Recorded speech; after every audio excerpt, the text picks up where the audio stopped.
हाँ भाई ध्यान दीजिए, चार्ज के बारे में, चार्ज की डेफिनेशन बता चुका आपको, चार्ज की प्रॉपर्टीज हो गई, चार्ज का प्रोडक्शन हो गया। इसके बाद यूनिट ऑफ चार्ज, आवेश के मात्रक।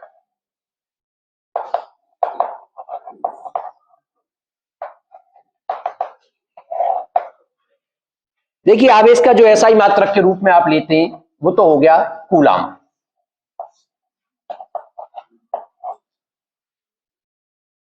And denoted by C. Coulomb जो आवेश का मात्रक होता है ये एक बहुत बड़ा मात्रक है। इसका आइडिया आपको जब मैं इलेक्ट्रिक फील्ड पढ़ाऊंगा उस समय एक आइडिया लग जाएगा। जैसे आप लोग पढ़ते हैं कि भाई 1 किलोग्राम, तो 1 किलोग्राम शब्द आते ही आपके माइंड में एक इमेज बन जाती है कि कितनी चीज है। आप मार्केट गए कि भाई 1 किलो टमाटर दे दे, तो आपको एक आइडिया है। 1 सेकंड का नाम आते ही आपके माइंड में आ जाता है कि भाई 1 सेकंड कितना टाइम है। ऐसे ही हमें यह पता चलना चाहिए, कोई भी यूनिट होता है कि 1 कूलाम, तो 1 कूलाम होता कितना है, ठीक है। तो उसका आपको पता चलेगा 1-2 वीडियो में बाद में, क्योंकि मैं जब इलेक्ट्रिक फील्ड वाला टॉपिक पढ़ाऊंगा उसके बाद उस चीज को क्लियर करूंगा।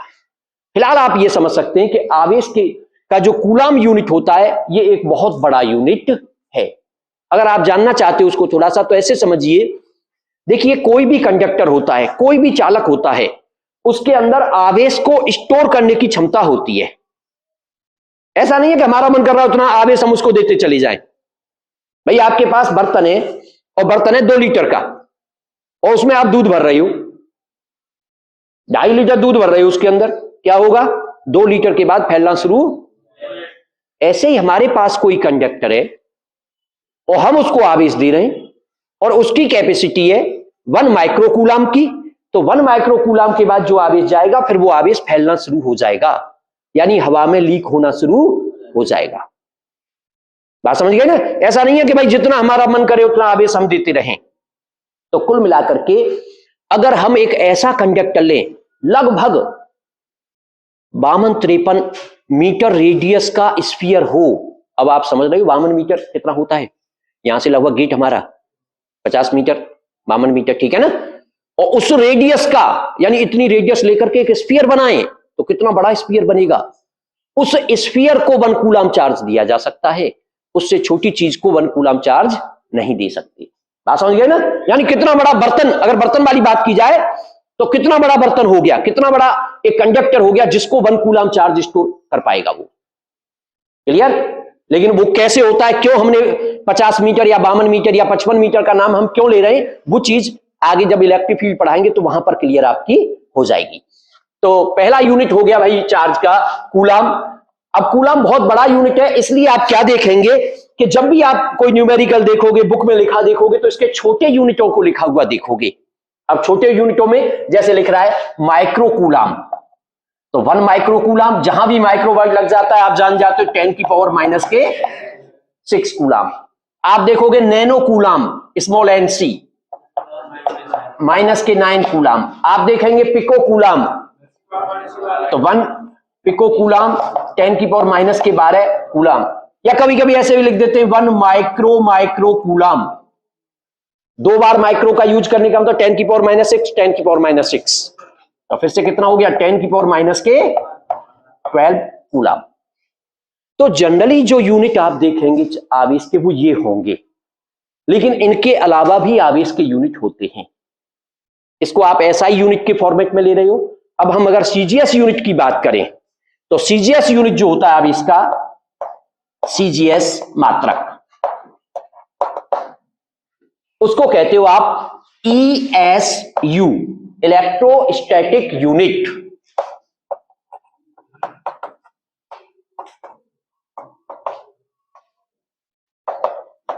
या फिर इसको बोल देते हैं स्टेट कूलाम।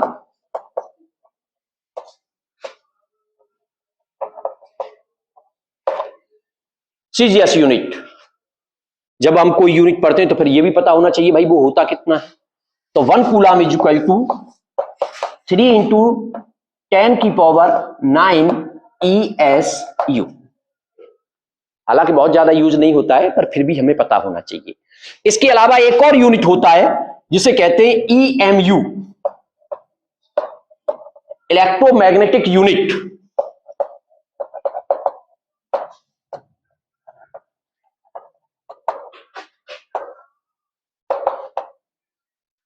Electromagnetic unit.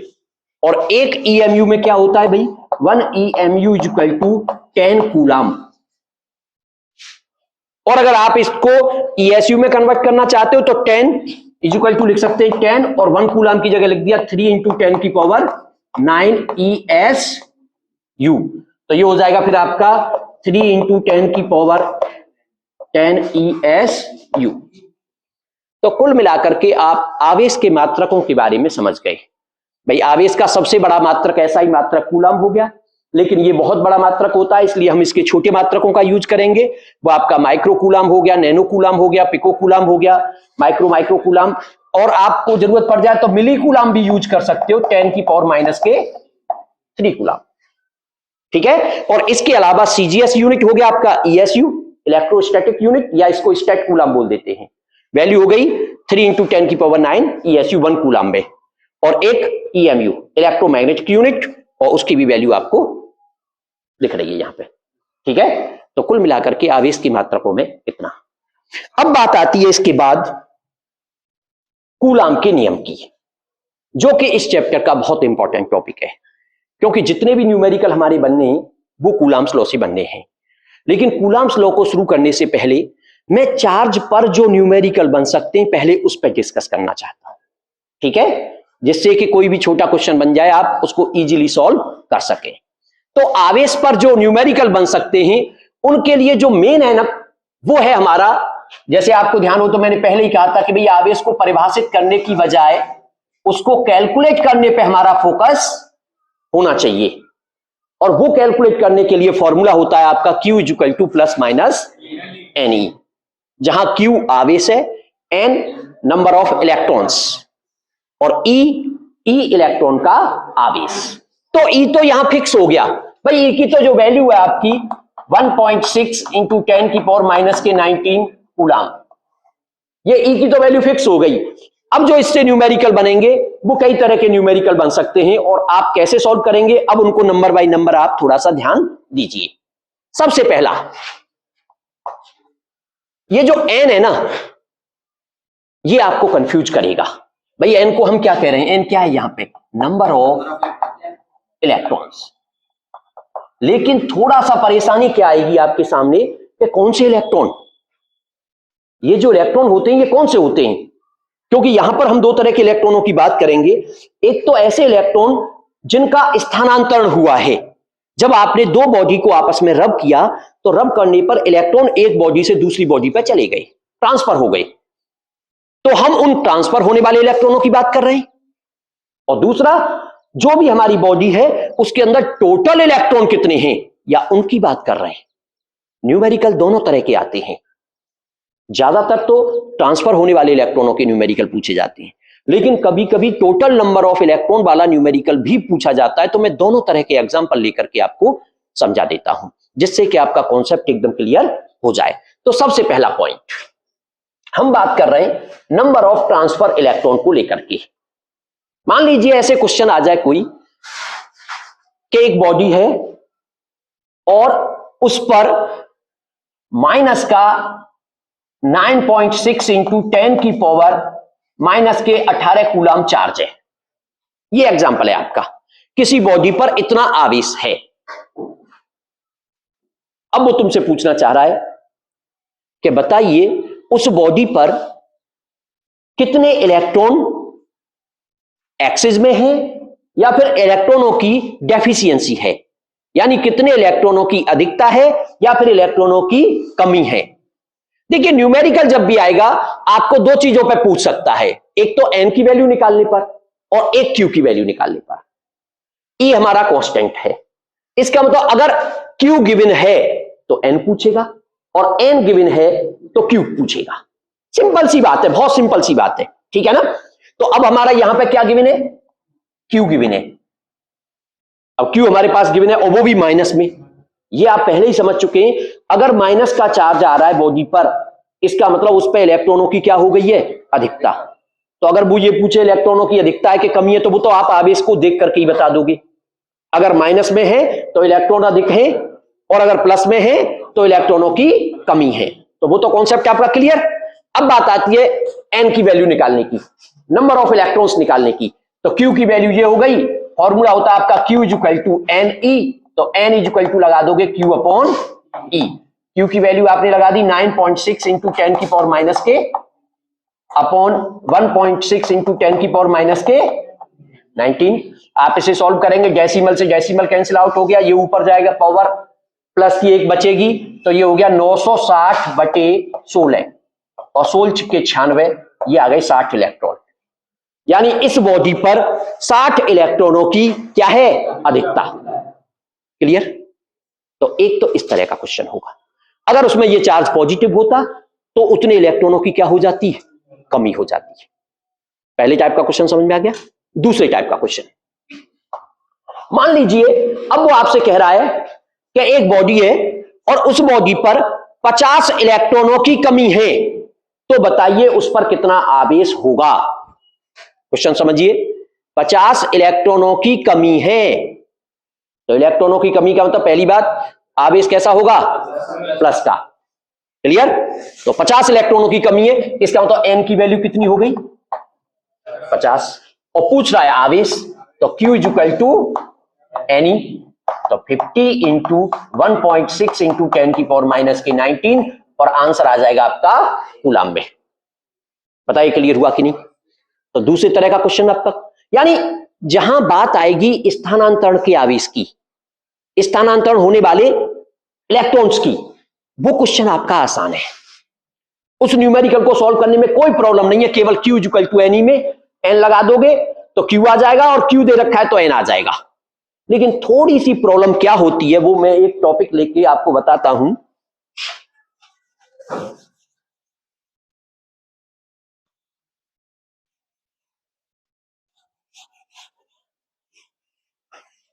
जैसे मान लीजिए एक एग्जांपल है, एनसीईआरटी में भी दे रखा है। उसने पूछा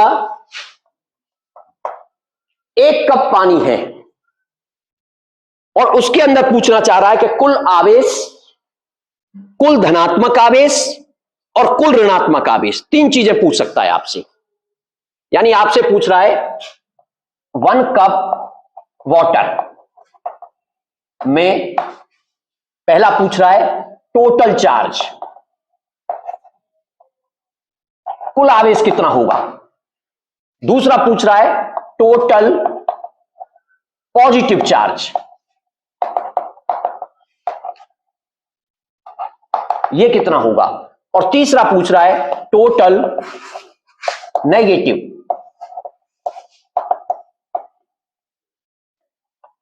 ये कितना होगा। तो इसमें 3 चीजें आपसे पूछ रहा है कि 1 कप पानी में, ये थोड़ा सा क्या है, कॉमन सेंस वाला क्वेश्चन हो गया कि 1 कप, हालांकि चाहे तो वो अमाउंट भी दे सकता था, लेकिन कॉमन सेंस, अब 1 कप में आप अपने हिसाब से 150 ग्राम पानी मान लेना, 200 ग्राम मान लेना, 250 ग्राम ले लेना। हालांकि 250 ग्राम भी ज्यादा हो जाता है भाई, कप है गिलास नहीं है। और ऐसा तो बिल्कुल मत करना कि हम तो 2 लीटर लेंगे, कप की बात हो रही है, जग की बात नहीं हो रही। सही है ना।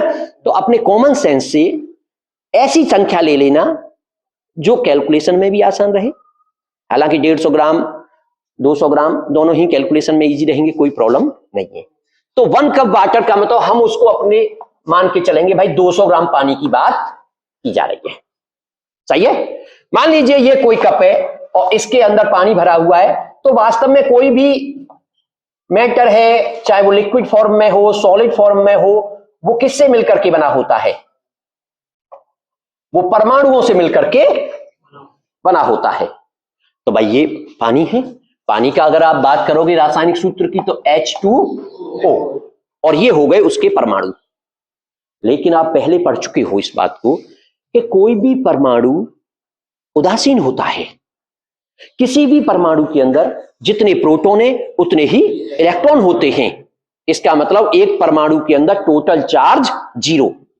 अब एक बात बताओ बेटा, इसके अंदर 200 ग्राम पानी भरा हुआ है, लेकिन हर परमाणु का चार्ज 0 है, तो पूरे पानी का चार्ज कितना हो गया? 0।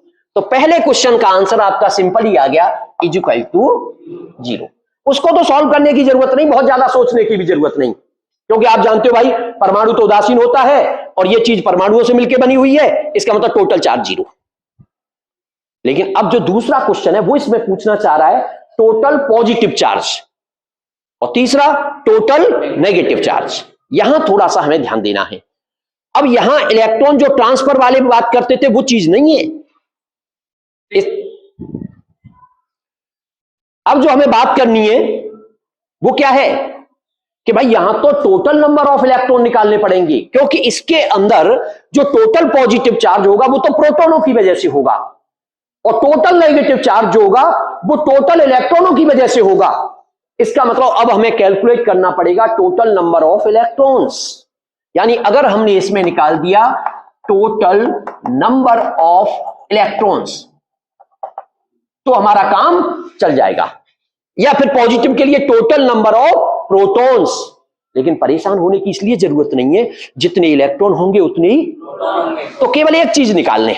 मान लो हम इलेक्ट्रॉन निकाल लें, तो जितना हमारा नेगेटिव का चार्ज आएगा उतना ही आ जाएगा हमारा पॉजिटिव का। तो केवल एक चीज कैलकुलेट करनी है, टोटल नंबर ऑफ इलेक्ट्रॉन्स। जबकि अभी जो हमने पहले क्वेश्चन किया उसमें क्या निकाला था? उसमें हमने निकाले थे ट्रांसफर होने वाले इलेक्ट्रॉन। तो यहां पर इसीलिए मैं कह रहा था Q इक्वल टू एन में जो n है वो कभी कभी टोटल इलेक्ट्रॉन भी हो सकते हैं और कभी कभी वो स्थानांतरित होने वाले इलेक्ट्रॉन भी हो सकते हैं।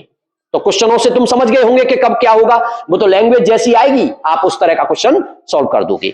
तो अब हमारा टारगेट आता है ऐसा टोटल नंबर ऑफ इलेक्ट्रॉन्स निकालने का। इसके अंदर बड़ा सिंपल सा है, लेकिन थोड़ा सा ध्यान देते हुए काम करना पड़ेगा आपको। एक मोल किसको कहते हो? यानी एक मोल का मतलब है एक मोल में नंबर ऑफ परमाणुओं की बात की जाए या अणुओं की बात की जाए तो वो आवागाद्रो संख्या, एवोगाड्रो नंबर जिसको आप कहते हो, उसके बराबर होती है। तो एक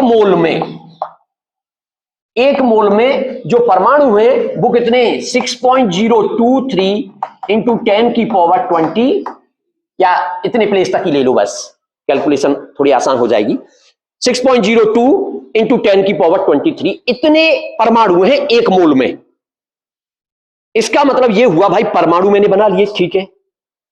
एक परमाणु में इलेक्ट्रॉनों की बात करें तो अब पानी का H2O, हाइड्रोजन के लिए आप जानते हो हाइड्रोजन का परमाणु क्रमांक, भाई हाइड्रोजन का सिंबल होता है 1H1 और ऑक्सीजन का होता है 8O16। तो ये जो नीचे परमाणु क्रमांक होता है इसी के बराबर तो हमारे प्रोटॉन की संख्या होती है और इसी के बराबर होती है इलेक्ट्रॉन की संख्या। इसका मतलब अगर मैं इसमें इलेक्ट्रॉन कहूं तो 1 इलेक्ट्रॉन और इसमें इलेक्ट्रॉन कहूं तो 8 इलेक्ट्रॉन, लेकिन हाइड्रोजन के कितने हैं इसमें परमाणु? 2। तो 2 आएंगे तो हाइड्रोजन के कितने इलेक्ट्रॉन हो जाएंगे? 2 हो जाएंगे। और ऑक्सीजन के? इसका मतलब H2O में, यानी एक परमाणु की बात की जा रही है, H2O में नंबर ऑफ इलेक्ट्रॉन्स कितने हो गए? Is equal to 10। एक परमाणु के अंदर, पानी के एक परमाणु के अंदर जो नंबर ऑफ इलेक्ट्रॉन्स हुए वो आपके हो गए 10। लेकिन हमारा एक परमाणु के इलेक्ट्रॉनों से काम नहीं चल रहा है, हमें तो 200 ग्राम के अंदर कितने इलेक्ट्रॉन होंगे उनको निकालना है। इसका मतलब पहले ये बनाओ कि 200 ग्राम के अंदर मोल कितने होंगे। तो आपको ध्यान हो, मोलों की संख्या निकालने के लिए ग्राम में वेट बटे उसका मोलकुलर वेट, ग्राम में भार बटे मोलर मास उसका करते थे आप। तो पानी का अगर निकालोगे तो हाइड्रोजन के 2, ऑक्सीजन के 16, कितना हो गया? 18। तो नंबर ऑफ मोल्स कितने आ जाएंगे? नंबर ऑफ मोल्स यानी 200 ग्राम बटे 18, इतने नंबर ऑफ मोल्स आ गए। क्लियर? कोई दिक्कत तो नहीं है। अब एक मोल में परमाणु कितने? इतने। इसका मतलब अब 200 ग्राम में कितने परमाणु हो जाएंगे? भाई इतने नंबर ऑफ मोल्स आ गए। तो 200 ग्राम में परमाणुओं की संख्या, तो कुल परमाणुओं की संख्या कितनी हो गई? कुल परमाणुओं की संख्या कितनी हो गई 200/18 और इंटू एवोगैड्रो नंबर 6.02 इंटू 10⁻20। ये आ गए आपके टोटल, क्या निकल के आ गए अब ये परमाणुओं की संख्या। अब एक परमाणु में इलेक्ट्रॉन कितने, तो इतने परमाणुओं में इलेक्ट्रॉन कितने होंगे मल्टीप्लाई बाई, तो टोटल नंबर ऑफ इलेक्ट्रॉन्स, कुल इलेक्ट्रॉनों की संख्या is equal to 200/18 multiply by 6.02 into 10⁻23 और मल्टीप्लाई बाई 10। ये आ गए कुल इलेक्ट्रॉनों की संख्या, यानी 200 ग्राम पानी में जो टोटल इलेक्ट्रॉन होंगे भाई वो इतने होंगे। अब बताओ, यानी ये n आ गया, क्या आ गया ये n, और आपका Q इक्वल टू क्या होता है Ne। अब n की ये वाली वैल्यू पुट करोगे, E की 1.6 इंटू 10⁻⁻19 पुट करोगे, आपका आंसर आ जाएगा सॉल्व करके। बताइए क्लियर हो गया कि नहीं? यानी स्टेप समझे, पहले निकालेंगे नंबर ऑफ मोल्स, एक मोल में परमाणु इतने, तो फिर निकालेंगे कुल परमाणुओं की संख्या, एक परमाणु में इलेक्ट्रॉन इतने, तो फिर निकालेंगे टोटल इलेक्ट्रॉनों की संख्या, और फिर निकालेंगे टोटल आवेश। सही है, और जितना आवेश ये आ जाएगा, ये क्योंकि इलेक्ट्रॉनों की वजह से है तो ये कैसा है ऋणात्मक, और ये ऋणात्मक है तो उतना ही होगा धनात्मक। तो ये तीनों पॉइंट आपके क्लियर, ठीक है भाई। अब बताइए इसमें कोई दिक्कत हो तो। एक तरह का न्यूमेरिकल जो पूछा जा सकता है, उसका डिस्कस मैं पहले भी वीडियो में कर चुका हूं, फिर भी एक बार बता देता हूं, वो क्वांटाइजेशन ऑफ चार्ज पे पूछा जा सकता है। क्वांटाइजेशन ऑफ चार्ज में यानी कितना चार्ज नेचर में पॉसिबल है, तो वो आप जानते हो भाई, उसे भी आप सॉल्व करेंगे तो वो भी Q इक्वल टू NE से ही सॉल्व होगा, और आप n की वैल्यू निकालोगे n इक्वल टू Q/E, और वो पूर्णांक आ जाना चाहिए, पूरा एक नंबर आ जाना चाहिए, वो पॉइंटों में नहीं आना चाहिए। अब पॉइंट में एक कम तो ऐसा मत करना जैसे आ जाए कि 1.6 इंटू 10⁻6, इसको दशमलव में नहीं कहते हैं, अरे पावर में 6 है भाई, सही है ना। तो कहीं ये कहोगे सर ये भी तो पॉइंटों में आ रहा है, फिर तो ये तो पॉसिबल नहीं है। पावर को भी देखो ना साथ में, जब जीरो लगाओगे आगे तो बहुत बड़ा नंबर हो जाएगा ना। क्लियर। तो एक तरह के ये क्वेश्चन भी आपको ध्यान रखने के, इस तरह से आ जाए कि बताओ इतना आवेश प्रकृति में पॉसिबल है या फिर नहीं है, तो आप केवल ई का डिवाइड करके देखोगे, और ई का पूरा भाग चला जाए तो पॉसिबल है, और पूरा भाग नहीं जाता है तो पॉसिबल नहीं है। क्लियर। इस तरह से चार्ज पर कोई भी क्वेश्चन बनाएगा आप उसको इजीली सॉल्व कर लोगे। क्लियर। अब थोड़ी सी बात हम करते हैं, बुक में एक दो क्वेश्चन ऐसा आपको मिल सकता है जहां आपको कंट्राडिक्शन दिखेगा, जहां आपको लगेगा कि भाई यहां तो क्वांटाइजेशन नहीं हो रहा था, और सर ने बताया था कि चार्ज का तो हमेशा क्या होता है क्वांटाइजेशन होता है, यानी चार्ज जब भी पाया जाएगा E 2E 3E 4E 5E ऐसे होगा, जबकि ये तो क्वेश्चन ऐसा है कि इसमें तो फ्रैक्शन में आ रहा है, 1/3 आ रहा है या 2/3E आ रहा है, इस तरह का। तो उसको समझने के लिए थोड़ा सा हमको पढ़ना पड़ेगा क्वार्क्स थ्योरी। तो क्वार्क्स थ्योरी के बारे में और बात कर लेते हैं।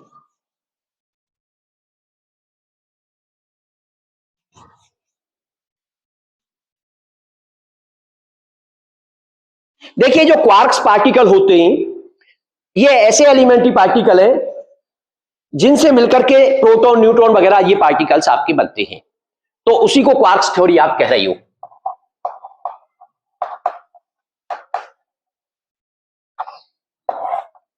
क्वार्क्स पार्टिकल जो होते हैं वो 6 तरह के होते हैं, लेकिन हमें केवल 2 पार्टिकलों को समझ लेना है, उससे हमारा काम चल जाएगा।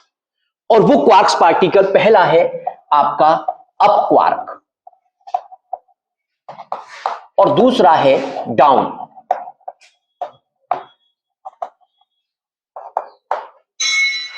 अप क्वार्क और दूसरा है डाउन क्वार्क। अप क्वार्क को शॉर्ट में लिख देते हैं U, और डाउन को लिख देते हैं D। और U पर जो आवेश होता है, यानी अप क्वार्क पर जो आवेश होता है वो प्लस का 2/3E, और डाउन पे जो आवेश होता है माइनस का 1/3E। अब जब आप इसे लिखा हुआ देखोगे तो तुम्हारे दिमाग में एक क्वेश्चन बनेगा कि सर तो कह रहे थे कि आवेश जब भी मिलेगा E होगा, 2E होगा, 3E होगा, डॉट डॉट डॉट। लेकिन यहां तो फ्रैक्शन में है, जबकि सर मना कर रहे थे फ्रैक्शन में नहीं होगा। तो ये मैं क्लियर कर दूं, ये जो पार्टिकल होते हैं ये नेचर में फ्री नहीं मिलते, और हम नेचर में फ्री मिलने वाले आवेश की बात कर रहे थे, प्रकृति में पाए जाने वाले आवेश की बात कर रहे थे, ठीक है। और ये प्रकृति में फ्री नहीं मिलेंगे आपको, आपको एक अकेला डी क्वार्क नहीं मिलेगा, अब क्वार्क नहीं मिलेगा, तो फिर इनका क्या यूज है? तो उसके लिए हमें पढ़ना होगा प्रोटॉन और न्यूट्रॉन की जो एक तरह से उसका कंस्ट्रक्शन है, वो किनसे मिलकर के बना होता है। तो अब हम बात करते हैं, थोड़ी सी समझ लें, प्रोटॉन। वास्तव में जो प्रोटॉन बनता है वो यूयूडी से मिलकर के बनता है। यूयूडी का मतलब दो तो अप क्वार्क और एक डाउन क्वार्क। क्लियर? अब हम ये चेक करते हैं भाई प्रोटॉन पे चार्ज कितना होगा। तो प्रोटॉन पे आवेश निकालने के लिए दो यू है, तो एक यू का 2/3E plus 2/3E minus 1/3E। अब आप इसको सॉल्व करोगे तो सॉल्व करने के लिए 2 और 2 4 और एक माइनस का हो गया तो 3/3E, तो कितना आ गया? और वो भी कैसा? यही होता है, आप भी जानते हो कि हाँ भाई प्रोटॉन पे तो इतना ही आवेश होता है। बात समझ गया कि नहीं? ऐसे ही अब बात करते हैं न्यूट्रॉन की। न्यूट्रॉन जो बनता है वो DDU से मिलकर बनता है, यानी यूयूडी, उसमें तो दो अप क्वार्क एक डाउन, और इसमें दो डाउन एक अप। इसका चलिए आवेश निकाल करके देखते हैं।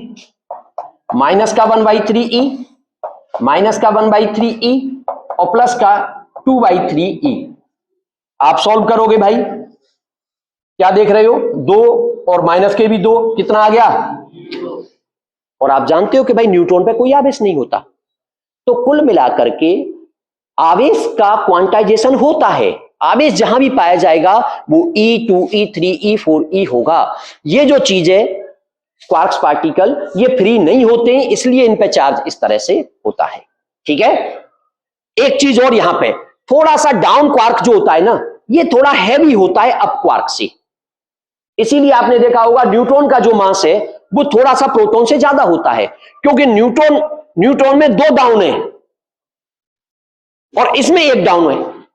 इसका मतलब इसका मास थोड़ा सा क्या हो जाएगा? ज्यादा हो जाएगा। इसीलिए आपने जब न्यूट्रॉन, प्रोटॉन, इलेक्ट्रॉनों के मास देखे होंगे तो न्यूट्रॉन का मास प्रोटॉन से थोड़ा सा ज्यादा उसमें दिखता है आपको। क्लियर? तो ये आपकी हो गई क्वार्क्स थ्योरी, और ये आपका आवेश से संबंधित टॉपिक कंप्लीट, ठीक है।